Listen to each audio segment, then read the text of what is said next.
ఇప్పుడే country delight యాప్ని download చేసుకోండి. Download the country delight app now. ఈ మధ్య కాలంలో అమెరికా అధ్యక్షుడు ట్రంప్ చేస్తున్నటువంటి వ్యాఖ్యలు తీవ్ర దుమారాన్ని లేపుతా ఉన్నటువంటి పరిస్థితి ఉంది. ప్రస్తుతం ఆయన చేసినటువంటి కొన్ని కామెంట్స్ కూడా అలాగే ఉన్నాయి. అవేంటంటే అక్రమంగా ఇతర దేశాల నుంచి తమ దేశంలోకి వలస వచ్చి అక్కడ గనక ఉంటే డైరెక్ట్గా ఉగాండా జైలుకే పంపిస్తామంటూ ఆయన తీవ్ర వ్యాఖ్యలు చేశారు. ఒక్కసారి దీనికి సంబంధించి ఇంటర్నేషనల్ అడ్వకేట్ కావేటి శ్రీనివాస్ గారు లైవ్ కాల్ అందుబాటులో ఉన్నారు. ఆయనతో మాట్లాడదాం. ఆయన ఏం చెప్తారో చూద్దాం. నమస్తే అండి. నమస్కారం. ఈ మధ్యకాలంలో అన్నీ కూడా మనం చూస్తున్నాము. ట్రంప్ గారు రకరకాలైనటువంటి వ్యాఖ్యలు చేయటము, కొన్ని సెన్సేషనల్ కామెంట్స్ చేయటం చూస్తున్నాం. అందులో భాగంగానే రీసెంట్గా ఆయన నిన్ననే ఒక కామెంట్ చేశారు. ఎవరైనా అక్రమంగా వలసదారులుగా గనక ఇక్కడికి వస్తే లేదా ఉన్నా వాళ్ళని ఉగాండా జైలుకే పంపించేస్తాము. ఇక్కడికి వచ్చిన తర్వాత వాళ్ళు అక్కడ నేరాలు చేసి వచ్చి వాళ్ళ దేశాల్లో మళ్ళీ ఇక్కడికి వచ్చి కూడా నేరాలు చేస్తున్నారు, అక్రమంగా వలసదారులుగా ఉండిపోతున్నారు. అలాంటి వాళ్ళని అస్సలు ఇక నుంచి సహించేదే లేదు అని చెప్పేసి సౌత్ సూడాను లేదా ఉగాండా జైళ్లకు పంపించేస్తాం అలాంటి వాళ్ళందరినీ నేను కామెంట్ చేశారు. ఎందుకు ఇలాంటి కామెంట్ ఆయన సడన్గా చేయాల్సినటువంటి పరిస్థితి వచ్చింది?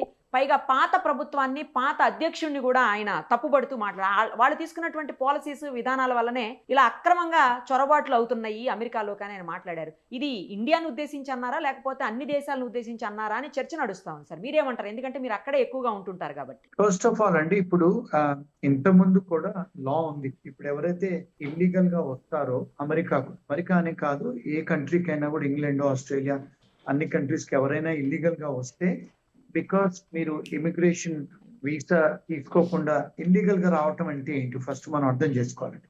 ఇల్లీగల్ గా రావటం అంటే ఏంటంటే, ఫర్ ఎగ్జాంపుల్ మీకు వీసా ఉందనుకోండి, మీరు వీసా తీసుకొని వస్తారు కంట్రీలోకి, అంటే మీ పర్పస్ ఇల్లీగల్ పర్పస్ కోసం రావటం అంటే అక్కడ వచ్చి ఉండిపోవాలనుకోవటము నెంబర్ 1. నెంబర్ 2, ఇప్పుడు కొంతమంది బార్డర్ క్రాస్ చేసి వస్తారు, వాళ్ళు ఇల్లీగల్ గా రావటం అంటే మీకు అర్హత లేదు అమెరికా రావటానికి, మీరు బార్డర్ క్రాస్ చేసి వస్తున్నారు, అది ఇల్లీగల్ ఎంట్రీ అంటారు. అంటే వితౌట్ ఇన్స్పెక్షన్, విత్ ఇన్స్పెక్షన్ అంటే ఏంటి? వీసాతో మీరు వస్తే విత్ ఇన్స్పెక్షన్, మీరు అక్కడ మనకి ఎలాగైతే ఇండియాలో కూడా మనం ఇమిగ్రేషన్ ఆఫీస్లో ఇమిగ్రేషన్ ఆఫీసర్ తోని కలిసి ఇంటర్వ్యూ తీసుకొని లోపలికి వస్తామో, అదే విధంగా అమెరికాలోనైనా ఏ దేశాల్లోనైనా మీరు వెళ్ళేటప్పుడు you will have to take a permission from the immigration officer and come in side కదా. రెండోది ఏంటంటే, ఇప్పుడు మీరు అక్కడికి వచ్చిన తర్వాత బార్డర్ క్రాస్ చేసి, ఇప్పుడు ట్రంప్ గారు వచ్చిన తర్వాత ఆయన అన్ని బార్డర్స్ అన్ని క్లోజ్ చేశాడు, ఇమిగ్రేషన్ కస్టమ్ ఎన్ఫోర్స్మెంట్ పోలీస్ వాళ్ళని ఇంక్రీజ్ చేశారు, ఎవరు వచ్చినా అరెస్ట్ అవుతారు, డెఫినెట్ గా జైల్లో పెడతారు. ఇప్పుడు తగ్గిపోయింది. ట్రంప్ గారు వచ్చిన తర్వాత 80 to 90% రావటమే తగ్గిపోయింది. ఇప్పుడు రావట్లేదు ఎవరు, ఒకటి. రెండోది, ఎవరన్నా వస్తే వాళ్ళని అరెస్ట్ చేసి జైల్లో పెడతారు. ఎందుకు? ఇప్పుడు ఇల్లీగల్ ఎంట్రీ అంటే బార్డర్లో దాటి రావటం, లేకపోతే షిప్లో రావటం, కార్లో రావటం, నడుచుకుంటూ రావటం, ఇవన్నీ ఇల్లీగల్ ఎంట్రీస్. వితౌట్ వీసా వాళ్ళని ఇల్లీగల్ ఎంట్రీ అంటారు. అవి డెఫినెట్ గా వాళ్ళు పట్టుబడ్డప్పుడు జైల్లో పెడతారు. అమెరికన్ జైల్లో, ఇమిగ్రేషన్ జైల్లోనే పెడతారు.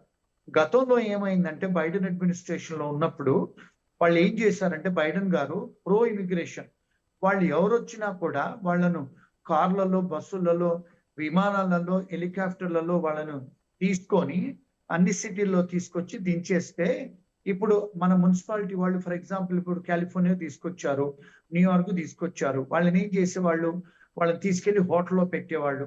ప్రజెంట్ గవర్నమెంట్ అంటే అప్పుడున్న గవర్నమెంట్, బైడెన్ గవర్నమెంట్, వాళ్ళకు అకామిడేషన్ ఇచ్చి, భోజనం పెట్టి అన్ని చేసేవాళ్ళు. అంటే వాళ్ళకు వర్క్ పర్మిట్లు కూడా ఇచ్చేవాళ్ళు. అంటే వాళ్ళతోని పొలిటికల్ అసైలం అప్లికేషన్ పెట్టి, అంటే అప్పుడు అతని అడ్మినిస్ట్రేషన్ పాలసీస్ అది బైడెన్. అప్పుడు ఏమైందంటే, చాలా మంది లక్షల మంది ఇల్లీగల్ గా వచ్చేసి చాలా మంది క్రిమినల్స్ కూడా వచ్చారు. అయితే అప్పుడు ఏమైందంటే, బికాస్ ఆ క్రిమినల్స్ వచ్చారు కనుక కంట్రీలో ఉండిపోయారు. ఇప్పుడు మొన్న టెక్సస్ లో అయిన సంఘటన కూడా, వాడు క్యూబా నుంచి వచ్చి క్రిమినల్ వాడు. అంటే చాలా మంది క్రిమినల్స్ వచ్చేసి, అంటే డ్రగ్ అడిక్ట్సే కానీ లేకపోతే వేరే వేరే కంట్రీస్లలో నేరాలు చేసి అక్కడ వాడు తప్పించుకొని వచ్చారు. అలాంటి నేరస్తులు చాలా వేల మంది వచ్చారు అమెరికాకు. అది ఇప్పుడు తను ఇక్కడ అమెరికాకు వచ్చి కూడా నేరం చేస్తున్నారు. సో వాళ్ళు చేస్తున్నారు కనుక ఐస్ వాళ్ళని ఎక్కువ హైర్ చేసేసి వాళ్ళందరిని అరెస్ట్ చేసి పంపిస్తున్నారు ముందు.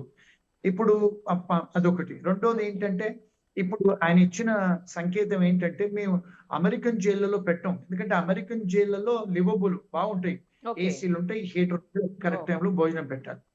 ఆ కంట్రీ ఆఫ్రికన్ లాంటి కంట్రీస్ లో పంపిస్తే లివబుల్ కండిషన్స్ ఉండవండి. అందుకే నేను సౌత్ సుడాన్ పంపిస్తాను, ఆఫ్రికా జైల్లో ఉగాండాకు పంపిస్తాను అంటున్నాను. పంపిస్తాను అనేసి.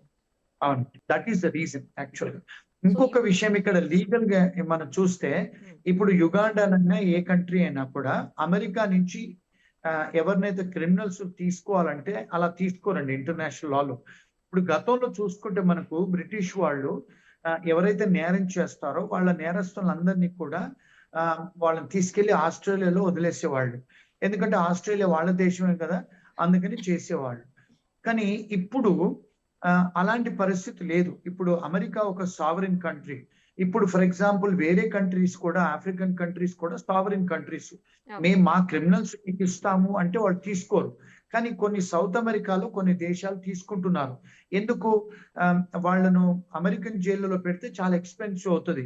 వాళ్ళని తీసుకుపోయి వాళ్ళని ప్రైవేట్ జైల్స్ కూడా ఉన్నాయండి అమెరికాలో. అమెరికా వరల్డ్ లోనే లేవు అవి. అమెరికాలో ప్రైవేట్ జైల్స్ కూడా ఉన్నాయి. అంటే జైల్స్ ప్రైవేట్ వాళ్ళు, ప్రైవేట్ జైల్స్ ఎవరు మెయింటైన్ చేస్తారు? గవర్నమెంటేనా? ప్రైవేట్ కాంట్రాక్ట్ ఇస్తారండి. గవర్నమెంట్ వాళ్ళు డబ్బిస్తారు. సో ప్రైవేట్ జైల్స్ ఉన్నాయి. ఆ జైల్స్ కూడా నిండిపోయాయి ఇప్పుడు అమెరికాలో. అయితే ఇప్పుడు అక్కడ ఉండడానికి లేవు. మళ్ళీ కొత్త జైలు పెట్టాలి, మళ్ళీ కొత్త ఎంప్లాయీస్ తీసుకోవాలంటే డబ్బు అవుతుంది కదండి. అయితే ఏం చేస్తున్నాడంటే వేరే దేశాలలో ఉన్న జైలు, వేరే ఉన్న దేశాల్లో ఉన్న ప్రెసిడెంట్లతో డీల్స్ చేస్తున్నాడు. ఈయన మీకు కొంత డబ్బు ఇస్తాము, మీరు వాళ్ళని పెట్టుకోండి అని. మరి చీప్ అవుద్ది కదండి. ఇప్పుడు అమెరికాలో ఒక మనిషికి జైల్లో పంపాలంటే $3,500 ప్రతి నెల ఖర్చు అవుతుంది. $3,500 అంటే 3.5 లక్షలు. ఇప్పుడు అదే ఎవరైనా ఆ క్రిమినల్ తీసుకెళ్లి యుగాండాలోనూ అక్కడ పెడితే సంవత్సరం మొత్తం 3.5 లక్షలు కాదు కదండి. అంటే అమెరికన్ మీద బర్డెన్ కూడా తగ్గిపోతుంది కదా. మళ్ళీ అక్కడ భయంకరమైన జైల్స్ అవన్నీ. సో అందుకని అలా అంటే భయపెట్టిస్తున్నారు వారు, అంటే పంపించేస్తాం అని. అదేలేండి. రైట్ అండి, చాలా క్లియర్ గా చెప్పారు. Thank you so much. Thank you. Suman టీవీలో మీ పర్సనల్ అండ్ బిజినెస్ ప్రమోషన్స్ కోసం కింది నెంబర్కి కాంటాక్ట్ చేయండి.